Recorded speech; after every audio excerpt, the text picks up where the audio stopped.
Today we're going to be looking at NZXT's first keyboard. It's customizable, there's free versions available, but on the front of the box it's pretty straightforward. You can see what the keyboard looks like, you can see the model name, it doesn't say the manufacturer's name on there, and it doesn't give any specifications or really any information about why it's so special. The back of the box gives you a bit more information. It shows you the actual keyboard with the cap and the key removed, the cable, as well as where the volume is, and a few other system requirements as well, and it is multilingual. Let's have a look at the packaging. First things first, it's 2022 NZXT. Greta's not going to be happy with you. She's going to hunt you down. Look at all this one-use plastic. You can't reuse it. It's absolutely pointless. Why is it in there? If you wanted to make it look nice, you should have stuck it in something like a cloth bag, or could be reused for keeping it in, or something like that. Plastic shouldn't be here. 2022, global emergencies going off. Just get rid of it, please. Right, you've also got a keyboard. You've got the cable, which is detachable. You've got the key removal, the cap removal, as well as a QR code on a piece of cardboard. Why they couldn't have just stuck that on the box itself, I don't know, because there's plenty of room on there to do it. Okay, the cable is here, it's braided, it's 2 meters long, it's USB Type-C on one end, that's the side what goes in the keyboard, and the other end is a standard USB Type-A, which you would plug into a laptop or a PC. It looks like it's USB 2.0 as well. Okay, so to remove the actual keycaps, it's pretty straightforward. You just use this tool here, the keycap removal tool. You just slide over the top of the key and pull up. Pretty straightforward. You get these with a lot of keyboards these days, or at least mechanical ones. Then if you want to take the switch out, which you may have not done before, but basically at the top and the bottom, there is 2 little clips. So you get that tool there, squeeze it, and then just pull up, and it comes out. It's as simple as that.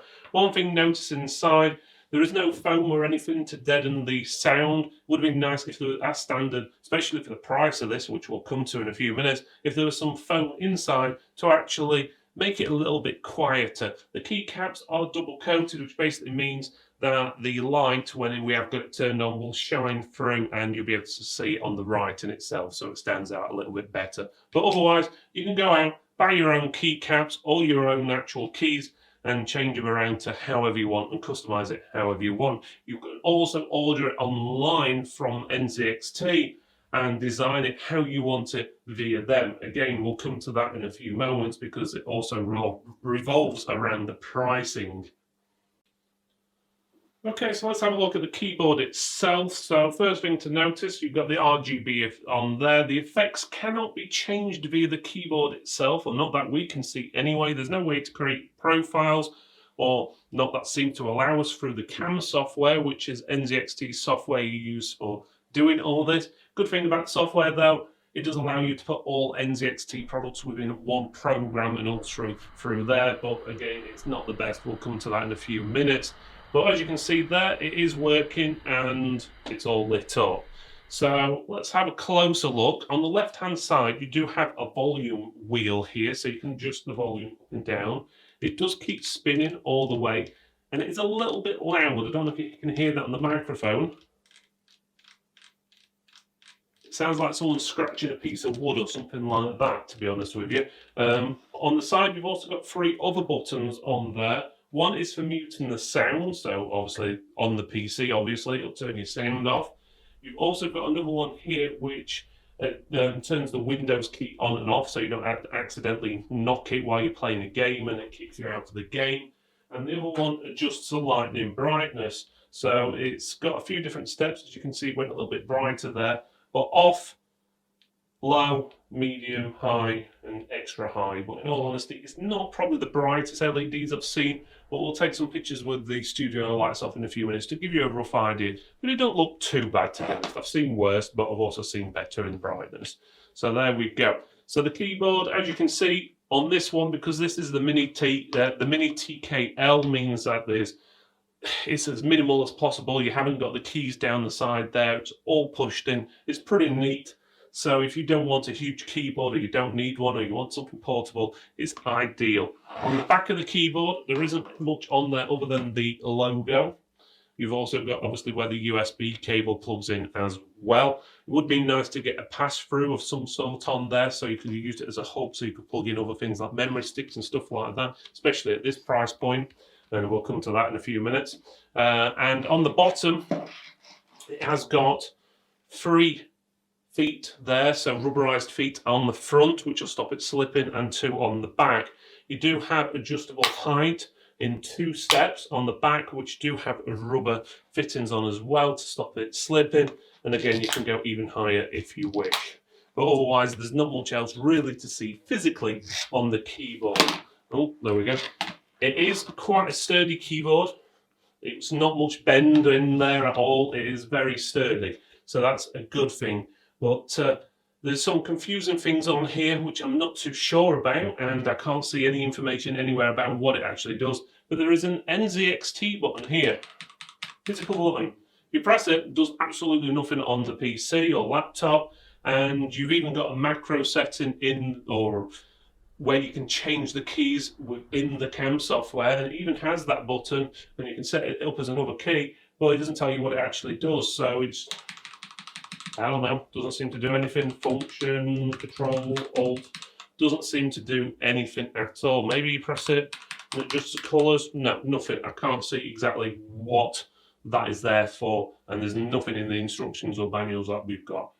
Okay, so we're going to do a sound test now. This bit of footage is unedited, so it will sound different vocally, but that's so you can hear exactly what it sounds like. Our microphone is positioned 20 centimeters away from the top row of keys. Right, okay, so this is what it sounds like. So I'm going to do a basic type first. So as you can see, it sounds pretty loud. It will do. Red switches aren't as quiet as some of them on the market, but it's not too bad, to be honest with you. Now, if I do individual keys, so for example, the normal letter keys, sounds all right. The enter key, or return, it's got a slight shaky feel to it, to be honest with you, and sound as well. Shift, not too bad. Backspace, not too bad. Space is very rattly sounding. Sounds loose is probably the best way of putting it. Even just tapping it on the side, as you can see there, it's making a rattling noise, so it's not the best, in all honesty. Also, the volume of the scroll wheel, or should I say volume wheel, and then the buttons on the side, and there you go. Okay, so down to designing or their website and even the price. And as you can see, you go to their website, it shows you the full-size keyboard. You scroll down and you can see other ones. And bang, that's when it hits you. Yes, that does say €159.99, which is roughly 129 UK pounds at current exchange rates. That's a lot of money for a full-size keyboard. Well, let's have a look at the 10 keyless ones. They're only €10 less. Okay, let's have a look at the one we're looking at. So that's €139.99, which is £99 or nearly £100, depending on exchange rate. That's a lot of money to be spending on a keyboard.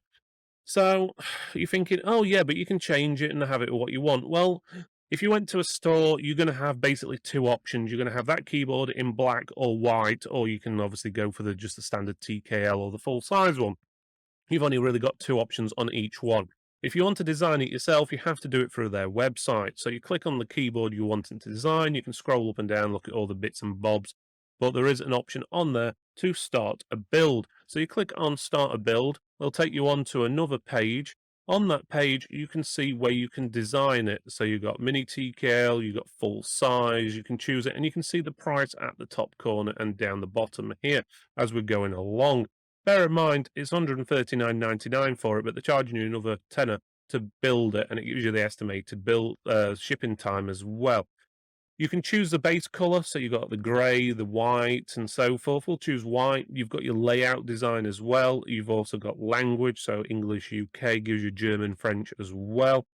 And then it gives you options of different switches. As standard, the ones you get from the stores online are going to come with the Gateron Red, which we'll just add that in. But let's just say you wanted brown or blue, you do have that choice at no extra charge on their website. But if you wanted the silent versions, or the premium switches as they call them, they are an extra 80. Yes, that's €80. So that's probably what, 65, £70. So it's going to cost you a lot of money. So if we add that to it, you can see straight away we're at €330 there. You've got base keycaps, you can choose the colour, so we've got options at the moment of black and grey, so you can have it whichever colour you want. You've got options of changing the escape, enter and arrow keys and so forth, but bear in mind that will only allow you to pick one colour for all of them, so you can't have the escape in one colour, enter in a different colour and so forth. But that costs you an extra €10. Then you can choose the colour of the cable, so if you want in purple cable to match those keys, there you go. Guess what? Another tenner, or €10. And then for assembly, which is already added, is £9.99 again. So another €10. So you're looking at £250, or sorry, €250, which is about £220 to customize the keyboard how you want it. So obviously you can add things in or not add things in, it will be a bit cheaper, but still €250 for a keyboard is hell of a lot of money, especially when it doesn't have a lot of the features what most keyboards in that price range, or even half of its price, would actually come with. If you go on to the next page, they do try and sell you up on the mouse, which they're currently sold out of at the moment, and the mouse pads as well. A large mouse pad will set you back another €30. So by the time you've done that, add a mouse in as well, you're probably another €40 on top. You could be looking well over €300 for a keyboard and mouse. Now, don't get me wrong, I know a lot of you are going to go out there and buy it because it's NZXT, it's going to match your case and so forth. But just think about it and have a look around. What else you can actually get for that price? Don't get me wrong, I'm not saying it's a rubbish keyboard. It's a good keyboard. It's pretty sturdy. It's got a nice thing with the volume and stuff. Oh, €250 if you want to customize it. And even if you don't customize it, it's still a lot of money. Okay, let's get on to the software. So first of all, you need to download the CAM software from the NZXT website, or just do a Google search for download CAM. You should find it. Once you've done that, you'll get this software in here, which allows you to monitor your PC and lots of different other things, including overclocking and so forth. A lot of the features won't work unless you have got NZXT products in there. For example, you're not going to be able to change your RGB on your mouse unless you've got obviously an NZXT mouse. But this is what happens when you've got the keyboard on. You've got, first of all, you've got different things on here. So let's go on lighting first. You've got base mode, so you've got solid color, gradient, and so forth. When you click on each version, it gives you other options like rainbow, multicolored, and it shows you a picture preview over here, what it's going to look like, so you know what it's going to be before you actually look at it on your keyboard. So you've got a few options. You've got reactive on there as well. You've got ripple, line, and so forth. That's where if you press a key on the keyboard, it then lights up like in a wave from that specific key, which again is totally up to you which you prefer. So if you were to click G, H, and J, it'll just light up G, H, J, and so forth. So you've got all your different options on there, which is pretty good. Obviously, it's all up to you how you have it set up. You've also got options at the top right for remapping as well. So you've got remap keys there. So you can see the keyboard there, and you can see the keys you can remap, which basically means you can move the keys around, which obviously up to you how you want to do that. But the catch is you can't actually click on any of these keys on the keyboard and drag them or right click and basically set it as a specific macro or something like that. It doesn't let you do that. What you have to do is actually find the key you want to map on the left. So J, so if you wanted J to work instead of F5, you'd have to drag J on top of F5, and as you can see, it puts it there. You can reset by right clicking, and it should reset it to default. There you go, which is a little bit strange because it pretty much makes this bit here totally unneeded in a way. Also, you've got that NZXT button there. The only thing I can see that being useful for, in all honesty, and again, it's here on the left, so you can drag that onto another key if you wanted to. The only thing I can see that being useful is if you was to create a macro and use it as a macro key, but out of the box, it doesn't seem to do anything. Again, you can do the same thing with numbers, special characters, and stuff like that if you wish. But again, totally up to you. So you've got different options, obviously, available. If you scroll down, you've got options for macro, so you can add a macro with ease. So you create the name. So we'll just call this test, or you could use an existing one. Press add and then start recording your macro. So then type the keys on your keyboard you want as your macro. So I'll just do QWERTY, for example. So QWERTY and enter, and then press stop recording, and then that'll basically set that as a macro. But you have to choose which key. So activation key, which key do you want on your keyboard to actually activate that macro? I'm going to say the NZXT key. So, and that'll basically start it up. And so obviously it's up to you. You can set it as escape. You can click whatever key you want. Obviously it's saying that well, escape can't be rebound as an activation key, so you can't use every key. So let's just say the home key instead. So there you go. So it gives you a rough idea. So you've got the option there. But again, it's totally up to you how you set your macro up. Otherwise, that's it for the software. So to the conclusion and the pros and cons. Let's start off with the positives first. So the first thing is you've got a nice volume wheel on the side here, which allows you obviously to change the volume. It may be a little bit noisy though, to be honest with you, and you can't customize it. So you can't turn it into a scroll wheel.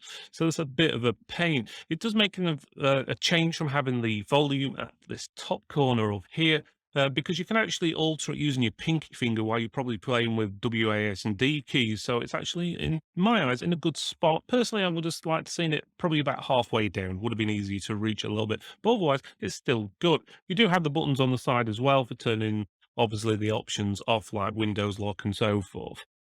Now, the keyboard is customizable, so you can customize it however you want, pretty much. You can swap the cable out, you can swap the keycaps, you can even swap the keys themselves. So if you get a bad key, you can swap it for another one the same. Or if you want to change them for a different style, like brown switches or blue switches, well, you can do it. You can even design it on their website to how you want it and choose which switches and so forth you want. We'll come to that in a few minutes, though.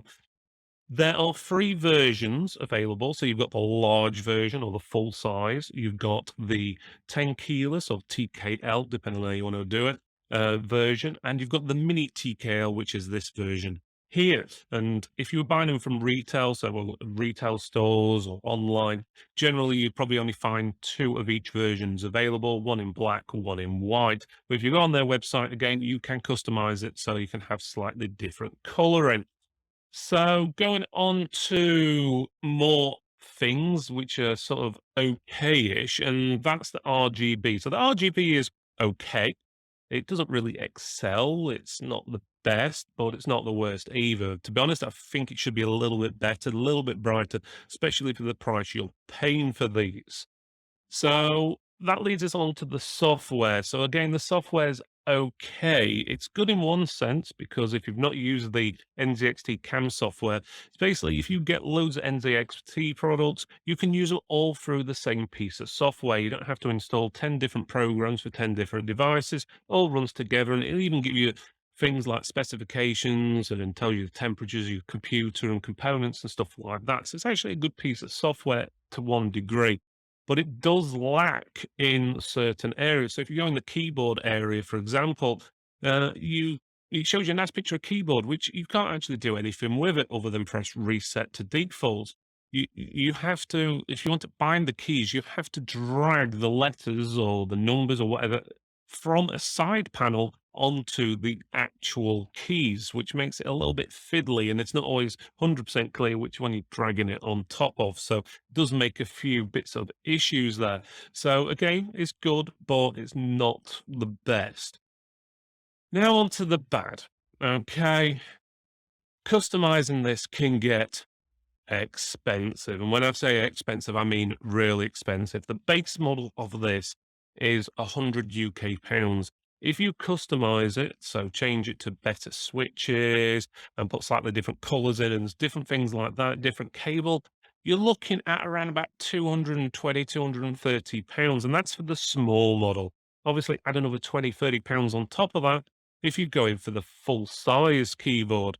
So it can get pretty expensive. Add that in with a mouse and a mouse mat, you're looking well over £300 for some bits, which only a few years ago, people would probably only spend 20, £30 on a keyboard, and maybe £20 on a mouse, where Now you're spending 10 times that. It's a lot of money to spend, and in my opinion, it doesn't give you all the features, something like £250. Don't get me wrong, it's got some nice bits, it's sturdy, but it's just not, I don't know, I don't see it being that price. I know there's a lot of you out there who love NZXT and they'll buy it anyway just to match him with the case and the design and whatever you've gone for. But I would recommend you check and see what else is available in that price range, because you'd be surprised you can get some really good keyboards, especially over £200. Now, don't get me wrong, there are other things on here which are a bit funny as well. There's an NZXT button, so they've got their own button on there, which does absolutely nothing out of the box. You can make a macro and bind it to it and stuff like that, but otherwise, out of the box, you press it, or at least in our experience, it doesn't do anything. Nothing pops up on the screen. I would have thought it would have loaded their software or even their website, or being an alternative to the Windows button or something like that, but it actually does nothing. So it seems a little bit, I don't know. They thought, "Oh, we'll add this in, we'll do something with it," and then they just didn't follow it through. So, otherwise, the only other thing I've got issues with is the color profiling on here. Obviously, you can change the colors of the keyboard, you can do whatever you want, but you have to do it through the software. The only thing you can change on the keyboard regarding the RGB lighting is how bright it is by pressing the button on the side, and that gives you 4 different options, or should I say 5, including off. So I would recommend, obviously, have a look, see what else is on the market. If you're wanting something you can easily change colors with straight away without having to load up their special software and then changing the colors. So overall, what do I think of it? Well, don't get me wrong, as I said, it's a nice sturdy keyboard, but for 100 UK pounds for this, or even 220, 30 with all the customizations, that's a hell of a lot of money to be spending. If you like that video, why not watch one of our other videos about NZXT products just up here, just this box around here. Otherwise, if you want to see more information about keyboards we reviewed in the past, why don't you go and click on this box, just that one right there. It's just there. Otherwise, if you did enjoy this video, make sure you click that thumbs up, give us a like, and don't forget to subscribe.